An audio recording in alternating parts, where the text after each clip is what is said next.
एक सूचना आपको दे देते हैं।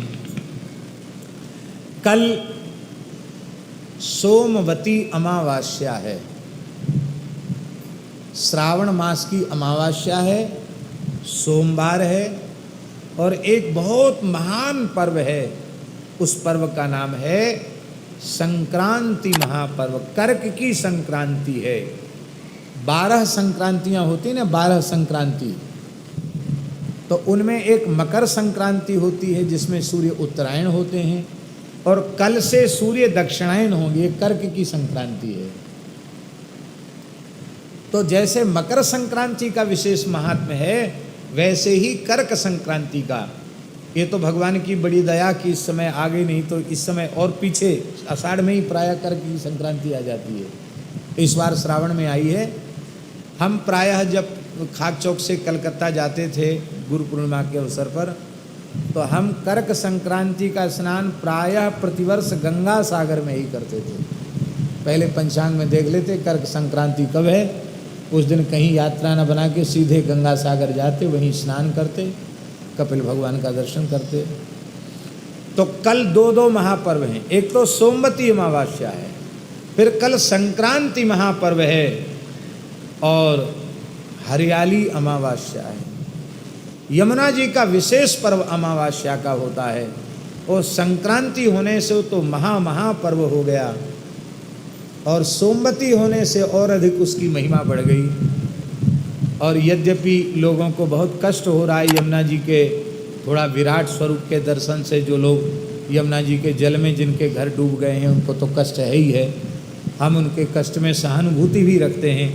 अनेक गायों को भी सुरक्षित स्थानों पर ले जाना पड़ा।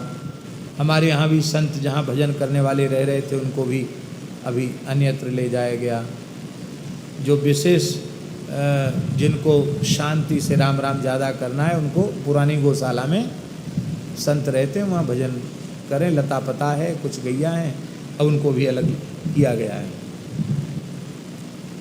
तो परेशानी तो है, लेकिन यमुना जी की कृपा है। आज हम यमुना जी का दर्शन करने गए थे। राधा रानी और यमुना जी दोनों एक हो गई हैं। मानसरोवर, राधा रानी जो मानसरोवर है उसको श्री जी का स्वरूप ही माना जाता है। राधा रानी का स्वरूप है वो मानसरोवर, और मानसरोवर तक यमुना जी एक हो गई हैं। मानसरोवर में अब मानसरोवर तो डूब ही गए यमुना जी के जल में। श्री जी का जो मंदिर है मानसरोवर में, वो सीढ़ी 2 सीढ़ी डूब गई, 1 सीढ़ी रह गई है बस।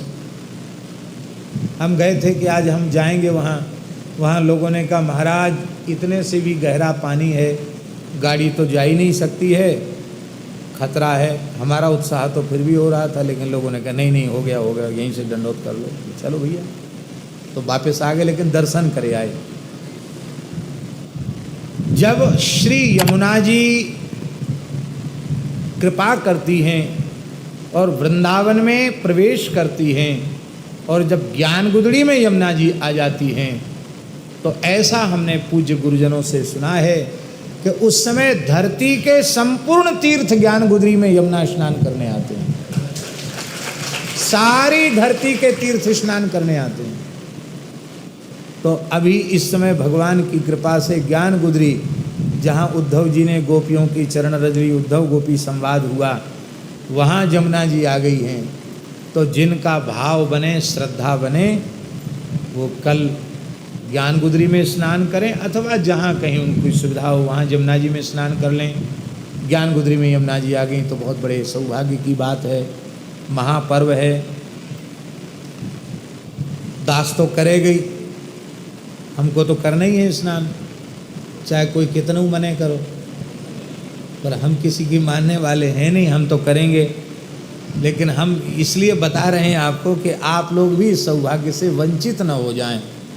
यदि संभव हो सके, आपका भाव बने, श्रद्धा बने, तो कल भाव से यमुना स्नान जरूर करना, और पहले स्नान कर लेना अपने घर पे, क्योंकि अपवित्र शरीर को गंगा यमुना में नहीं डुबोना चाहिए। स्नान कर लो, तिलक स्वरूप कर लो, बढ़िया पवित्र वस्त्र पहन के जाओ और यमुना जी को साष्टांग करो या पंचांग करो, जैसी पात्रता हो, और पहले जल को मस्तक से लगाओ, फिर नेत्रों से लगाओ, फिर आचमन करो, फिर प्रार्थना करो कि हे श्री यमुना जी, आप साक्षात ठाकुर जी का स्वरूप हैं, हम आप में पैर रख रहे हैं, आप अनुमति प्रदान करें, हमारा उद्धार करें, हमारे ऊपर कृपा करें। तो भाव से यमुना जी में गोता लगाओ। वहाँ अपने शरीर को मलना नहीं, वहाँ अपने वस्त्र निचोड़ना नहीं, इस मर्यादा। और जल से बाहर निकलकर सूखे कपड़े से शरीर पोंछना नहीं, गीले शरीर पर ही वस्त्र पहन लेना।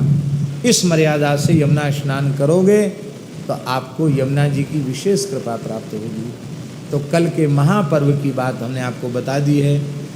जल इस समय खूब वृद्धि पर है, हो सकता है रात में और बढ़ जाए, तो अपनी सुरक्षा का ध्यान रखते हुए स्नान करना ये सावधानी है।